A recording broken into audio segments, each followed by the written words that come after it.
Republic of Kenya. आपने इस video पर क्लिक किया है क्या देखने के लिए? केन्या के बारे में जानना चाहते हो? यहाँ की आबादी, राजधानी, जीडीपी, फेस्टिवल, टूरिज्म सबको बाजू में रखो। हम कुछ अलग ही बताने वाले हैं। हालांकि देश के बारे में बात करेंगे, लेकिन कुछ अलग तरीके से। पूर्वी अफ्रीका एक ऐसा एरिया है जहाँ से इंसानों की उत्पत्ति हुई थी और केन्या इसी एरिया में आता है। According to scientific research and fossil records, मतलब जीवाश्म रिकॉर्ड के अनुसार होमो सैपियन की उत्पत्ति पूर्वी अफ्रीका से हुई थी। सबसे पुराने इंसानी कंकाल जैसे कि होमो किबिश लगभग 2 लाख साल पुराने थे। खदान के दौरान इथोपिया में पाए थे। इसके अलावा जेनेटिक और पुरातात्विक सबूत भी यही बताते अफ्रीका एक ऐसी जगह है जहाँ से आधुनिक इंसानों का विकास और प्रसार हुआ था। तंजानिया की एक जगह जिसे ओल्डोवाई गॉर्ज कहा जाता है। 1930 में केन्या में रहने वाले लुइस और मैरी लेकी नाम के 2 खोजकर्ताओं ने ओल्डोवाई गॉर्ज और टकरना झील के आसपास खुदाई की थी, जहां पर सबसे पुराने लगभग 2 लाख साल पहले के इंसानी कंकाल मिले थे। और यहां से शुरुआत हो गई केन्या की प्राचीन सभ्यता को ढूंढने की। देश को पता चला सबसे पुरानी सभ्यता स्वाहिली, जो 8वीं सदी से 15वीं सदी तक देश में टिकी रही। अफ्रीका छोटा एरिया समझने की गलती मत करना, क्योंकि ईसा पूर्व 100 साल से ईस्वी सन 940 तक अक्सुम साम्राज्य फैला था। हालांकि साम्राज्य केन्या तक नहीं जा पाया। स्वाहिली सभ्यता ने अफ्रीका में व्यापार का सबसे बड़ा नेटवर्क बनाया था। आज के लोगों का कहना है सभ्यता पूरी तरह से खत्म हो गई, लेकिन ये बात सच साबित नहीं हो पाई।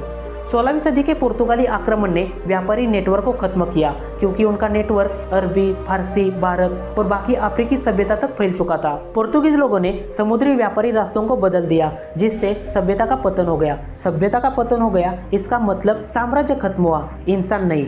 क्योंकि अफ्रीका से एशिया, एशिया से यूरोप और यूरोप की बेरिंग स्ट्रेट क्रॉस करने के बाद आखिर में इंसान अमेरिका जा पहुंचा। इसका मतलब स्वाहिली सभ्यता के वंशज केन्या, तंजानिया, मोजाम्बिक, उत्तरी अफ्रीका, ओमान देश और अमेरिका में भी पाए जाते हैं। उस समय का बेरिंग स्ट्रेट अमेरिका यूरोप को जोड़ने वाला रास्ता आज पानी में डूब गया। उस जमाने में रास्ता नहीं होता तो शायद अमेरिका तक पहुंचने के लिए इंसानों को और कई सदियों तक इंतजार करना पड़ता।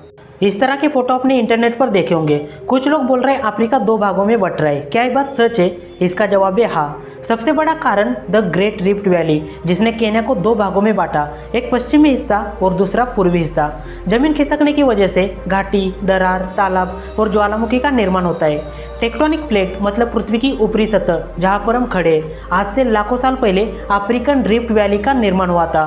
भविष्य में हजारों साल बाद अफ्रीकी नक्शा अलग ही दिखेगा। शायद केन्या भी 2 भागों में बट सकता है। रिफ्ट वैली निर्माण होने का कारण था स्लो ग्राउंड मूवमेंट। जैसे कि इमेजिन करो इस फोटो को आज से लगभग 10,000 साल पहले खींचा है।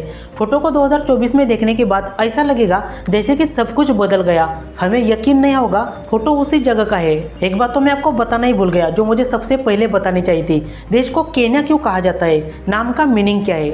अफ्रीका का सबसे ऊंचा पर्वत माउंट किलिमंजारो, जो कि तंजानिया में है, और दूसरे नंबर पर आता है माउंट केन्या, जो कि केन्या देश में है। इतिहास में इस पर्वत शिखर के आसपास रहने वाले लोग किकियू भाषा बोलते थे, जिसे आज भी सेंट्रल केन्या और राजधानी नैरोबी में बोली जाती है। उनकी भाषा का एक शब्द किरिनयागा, जिसका मतलब है गॉड रेस्टिंग प्लेस, भगवान की आराम करने की जगह। उस समय के लोग पर्वत को सबसे पवित्र मानते थे। नाम के इतिहास का एक और मुद्दा बताया। पर्वत शिखर पर जमी हुई बर्फ की चादर सफेद रंग की होती है और इसी बर्फ की चादर को किरिनयागा नाम दिया। जब यूरोपियन लोगों ने अफ्रीका में कब्जा करना शुरू किया, तब उनकी नज़र केन्या पर्वत पर पड़ी। यूरोपियन लोगों ने उनके उच्चारण में किकियू भाषिक शब्द किरिनयागा को केन्या से बदल दिया। हालांकि उस समय देश को आज़ादी नहीं मिली थी। 1963 में जब देश ब्रिटेन से आज़ाद हुआ, तब आधिकारिक तौर पर देश ने केन्या नाम को अपनाया। एंशिएंट गेडी रन्स ऑफ केन्या, जिसका मीनिंग है प्राचीन गेडी खंडर। 13 से 17वीं सदी के बीच बसे हुए शहरों के अवशेष खंडर में पाए गए। अफ्रीकी इतिहास में गेडी खंडर को सबसे कम ज्ञात समझा जाता है। यूरोपियन कब्जा होने से पहले यहाँ के लोग जानवरों को पालतू बनाकर रोजमर्रा की आम जिंदगी जीते थे, ऐसा कुछ लोगों का कहना है, लेकिन ये बात सच नहीं है।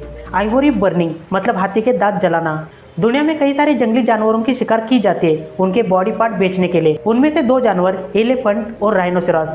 लोगों ने गेंडे के सींग को काटकर दवाई बनाई, उसे इलीगल तरीके से मार्केट में बेचा गया। समय के साथ अफ्रीकी सरकार ने गेंडे के शिकार पर रोक लगाई, लेकिन कुछ बुरे लोग कभी नहीं सुधरेंगे। राइनोसेरस के बाद हर दिन अफ्रीका में 50 से भी ज्यादा हाथियों की शिकार की जाने लगी, उनको मारकर दांतों को दुनिया के मार्केट में बेचने के लिए। 2024 में पूरे अफ्रीका में सिर्फ 3,50,000 हाथी देखने को मिलेंगे। जब से इंसान इस पृथ्वी पर पैदा हुआ है, तब से उसने जानवरों को विलुप्त करना शुरू किया। Proceeding of the national academy of science, उनके रिपोर्ट के अनुसार 2010 से 2012 के बीच अफ्रीकन 1 लाख हाथियों को मारा गया। उनमें से ज्यादातर केन्या में थे। लोगों द्वारा जानवरों के शिकार करने का कारण था भारी मात्रा में पैसा मिलना। 1990 में हाथी के दांतों की 1 किलोग्राम की कीमत सिर्फ 5 अमेरिकी डॉलर थी, लेकिन 2014 में चाइना ने 2100 अमेरिकी डॉलर कर दी। इतना ज्यादा पैसा मिलने की वजह से न जाने कितने जानवरों की जान गई।